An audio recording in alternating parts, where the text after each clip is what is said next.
Edward Warren माइनी का जन्म 7 सितंबर 1926 Bridgeport Connecticut में हुआ था और लॉरेन रीटा वॉरेन का जन्म 31 जनवरी 1927 मोनरे कनेक्टिकट में। यह कपल फेमस पैरानॉर्मल इन्वेस्टिगेटर्स थे क्योंकि इन्होंने अपने पूरे जीवन चक्र में 10,000 से भी ज्यादा पैरानॉर्मल केसेस को इन्वेस्टिगेट किया था। इनकी अर्ली लाइफ की बात करें तो एडवर्ड एक वर्ल्ड वॉर 2 का नेवी वेटरन था और साथ ही एक फॉर्मर पुलिस ऑफिसर जिसने अपना बचपन एक हॉन्टेड हाउस में गुजारा था, जिसके कारण से वो एक सेल्फ टॉट डिमोनोलॉजिस्ट, ऑथर और लेक्चरर बना। बात करें लोरेन की तो उनको 8 साल की ही उम्र से ह्यूमन ऑरा दिखता था, लेकिन इस बात को वो अपने घर में बताने से डरती थी कि उन पर कोई यकीन करेगा भी या फिर नहीं। जब वो 16 साल की हुई तब उनको मालूम चला कि ये ऑरा हमेशा अच्छा नहीं होता, बल्कि कुछ नेगेटिव और डार्क ऑरा भी इस दुनिया में एग्जिस्ट करते हैं। एड और लॉरेन की मुलाकात तब हुई जब वो 17 और 16 साल के थे। एड उस समय कॉलोनियल थिएटर में काम करते थे जो कि ब्रिजपोर्ट कनेक्टिकट में था। इसके 1 साल बाद इन दोनों ने शादी कर ली। एड ने वर्ल्ड वॉर 2 में भी सर्व किया और फिर नेवी को उन्होंने छोड़ के एक आर्टिस्ट बनने का सोचा। पेरी आर्ट स्कूल में उन्होंने आर्ट सीखी और उसके बाद में घूमने फिरने निकल गए, जहां पर घूमते घूमते उन्होंने लोरेन के साथ में घोस्ट और स्पिरिट्स के बारे में कुछ काम करने का सोचा। एड का बचपन हॉन्टेड हाउस में ही गुजरा था और उसी की वजह से उसको इस काम में इंटरेस्ट आने लगा। एड जहां भी जाया करते थे वहां पर वो लोरेन को एक मीडियम या फिर एक ह्यूमन टॉर्च लाइट की तरह ले जाया करते थे, जिसका मतलब ये होता था कि जो डेड लोगों की स्पिरिट से कम्युनिकेट करके लिविंग पर्सन को बताया करती थी। अगर आज को देखें तो इस यंग कपल ने कभी भी उस वक्त ये नहीं सोचा होगा कि वो आज की डेट के लीडिंग पैरानॉर्मल इन्वेस्टिगेटर बनते। लेकिन बस इतना ही नहीं था, इन्होंने 1952 में new England society for psychic research group भी बनाया, जो कि अमेरिका का सबसे पुराना घोस्ट हंटिंग ग्रुप है न्यू इंग्लैंड के अंदर। इन्होंने कई सारी बुक्स भी लिखी जिसके अंदर कई सारे पैरानॉर्मल एक्सपीरियंसेस और इनके पर्सनल केसेस के बारे में लिखा हुआ था। वॉरेन्स का नाम सबसे ज्यादा एमिटेबल हॉन्टिंग से उछला था, जहां पर इनको कई लोगों ने फेक होने का भी किरदार दिया, पर इसके बारे में अंत में डिस्कशन जरूर करेंगे। इनकी जो सोसाइटी है उसमें medical doctors, researchers, police officer, nurses और कॉलेज स्टूडेंट्स का भी इस्तेमाल अपने केसेस की हेल्प के लिए करते थे। इनके केसेस से इंस्पायर्ड होकर 17 फिल्म्स तो एमिटीविले हॉरर सीरीज में बनी है और 6 बन चुकी हैं कॉन्जरिंग यूनिवर्स की, जिसमें 7वीं पिक्चर यानी कि एनाबेल कम्स होम बहुत ही जल्दी रिलीज होने वाली है। मेरा तो पर्सनली यहाँ पर ये मानना है कि अगर ये दोनों नहीं होते तो कॉन्जरिंग यूनिवर्स आज नहीं होता।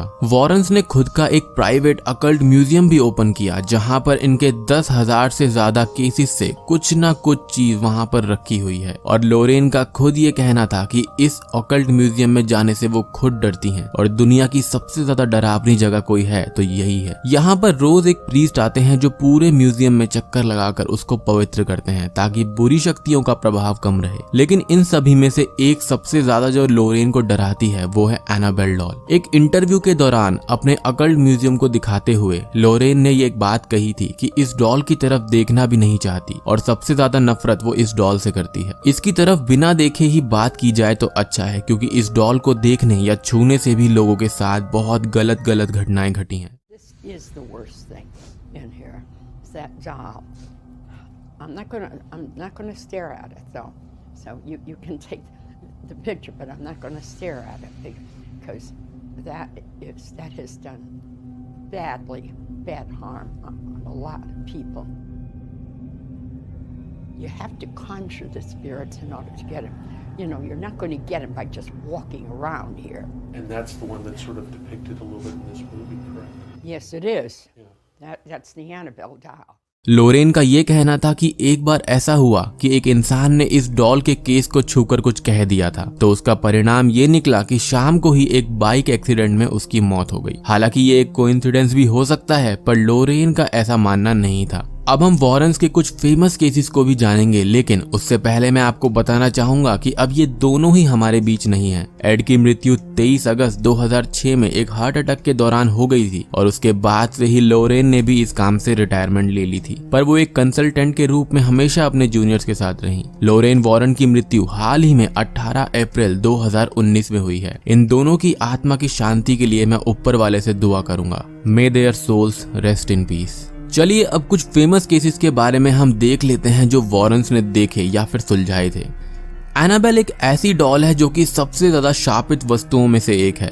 वॉरेंस के हिसाब से एक डोना नाम की लड़की और उसकी रूममेट को ये डॉल प्रेजेंट में मिली थी। शुरू में तो सब ठीक था, लेकिन कुछ समय बाद ही डॉल से कुछ अजीब सी वाइब्स आने लगी। जैसे जब वो घर पर आया करती थी तो उनको ये डॉल कभी भी अपनी रखी हुई जगह पर नहीं मिलती। जल्दी ही कुछ चिट्स घर में मिलने लगी, जैसे किसी बच्ची ने उनको कुछ लिखा हो। उस स्पिरिट से बात करने पर वो ये कहने लगे कि उसी बिल्डिंग में 7 साल की रहने वाली एनाबेल है वो, जो कि यही डॉल के अंदर रहने की परमिशन चाहती है। अब इनका एक दोस्त ल्यू वहां पर रहा तो इस डॉल ने उसको मारने की कोशिश की। रात को लू के सामने ये डॉल खड़ी हो गई। अगले दिन उठने पर लू की बॉडी पर खूब सारे निशान थे, जिससे वॉरेंस को बुलाया गया। वॉरेंस ने ये बताया कि डॉल पोजेस्ड कभी थी ही नहीं, बल्कि इस इविल ने सभी को बेवकूफ बना के उन सभी में से किसी एक को पोजेस करना चाहा। बस तभी से ये डॉल वॉरेंस के अकल्ट म्यूजियम में है, जिसको हर रोज 2 बार प्रेयर्स के जरिए पवित्र किया जाता है। और मैं ये मानता हूँ कि इस डॉल के ऊपर जो कोई भी इविल है वो बस उसी दिन का इंतजार कर रहा है कि कोई इसको बाहर निकाले।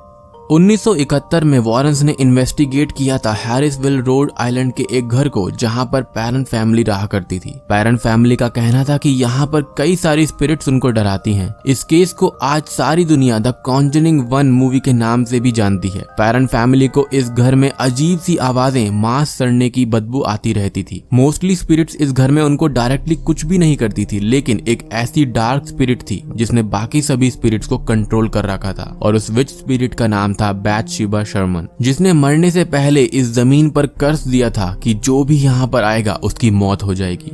और ऐसा हुआ भी। पड़ोसियों ने खुद को मार लिया, कुछ लोगों ने लेक में डूबकर जान दे दी। पैरन फैमिली की 5 लड़कियों में से एक ने बताया कि घर में एक्चुअल में ऐसा हुआ करता था। ये एक रियल इंटरव्यू के तहत बात चल रही है। चलते चलते किसी को भी धक्का लग जाना, एक भयानक रूह का दिखना। हालांकि फिल्म से कुछ अलग चीजें हुई हैं कि वॉरेंस को वहां से बाहर निकाल दिया गया था और कुछ समय बाद हॉन्टिंग्स खुद ही रुक गई। लेटर ऑन बेटियों की मां की तबीयत खराब हो गई थी और हॉस्पिटल में उसको एडमिट करके कहीं और मूव करना पड़ा। फैमिली कहती है कि हॉन्टिंग रियल थी, लेकिन सच तो बस अब पैरन फैमिली, वॉरेंस या बैथशेबा ही जानती है।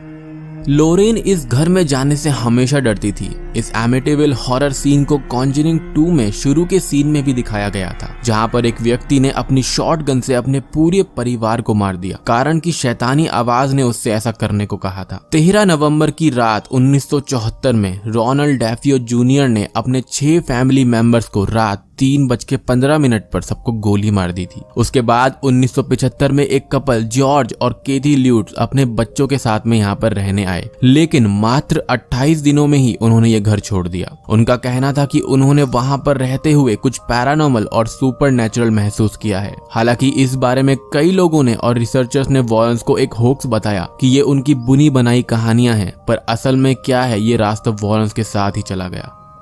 1977 में हुआ था एनफील्ड पोल्टरगाइस्ट, जो कि कॉन्जरिंग 2 में दिखाया गया। नॉर्थ लंदन में एक फैमिली को पोल्टरगाइस्ट एक्टिविटी ने काफी डराया। हालांकि लोग ये कहते हैं कि लॉरेंस का उतना इन्वॉल्वमेंट यहाँ पर नहीं था जितना मूवी में दिखाया गया था, पर लोरेन यहाँ पर सभी बातों का खंडन करते हुए ये कहती हैं कि उन्होंने इस केस में बहुत ज्यादा हेल्प की थी। आपको कॉन्जरिंग 2 का लास्ट का सीन याद होगा, जहाँ पर बिजली कड़क के वहां पर एक पेड़ के 2 टुकड़े हो गए थे। तो लोरेन का यहाँ पर ये कहना था कि असलियत में वहां पर कोई भी मौसम खराब नहीं था और उनकी आंखों के सामने ही पेड़ 2 हिस्सों में कट गया था। अब इस केस की तहकीकात को करने के लिए वॉरेन से पहले वहां पर कुछ पुलिस ऑफिसर्स आए थे, जिन्होंने अपनी रिपोर्ट में ये लिखा था कि घर के अंदर उन्होंने चेयर को लेविटेट होते हुए देखा है। और बात करें आस पड़ोस की, तो कम से कम 30 लोगों ने ये सब देखा था कि घर में चीजें इधर से उधर अपने आप लेविटेट करती थी। घर की छोटी बच्ची भी खुद पे खुद लेविटेट हो रही थी।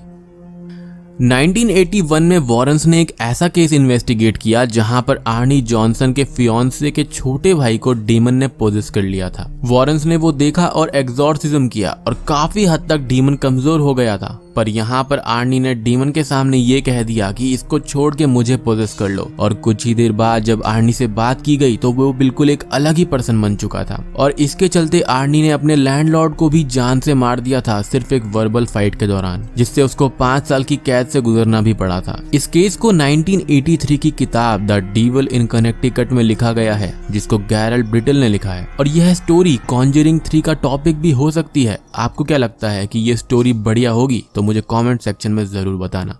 पेंसिल्वेनिया में रहने वाले जैक और जैनेट स्मर्ल ने वॉरेंस को रिपोर्ट किया था कि घर के अंदर कुछ डिस्टर्बिंग सुपरनैचुरल फिनोमेना है, बदबू आती है और डरावने विजन्स दिखते हैं। वॉरेंस ने घर को चेक किया और बताया कि घर के अंदर 4 स्पिरिट्स और एक डीमन का वास है जिसने जैनेट और जैक दोनों को सेक्सुअली असॉल्ट किया था। स्मर्ल्स की कहानी 1986 में आए पेपर बैक में थी जिसका नाम था हॉन्टेड।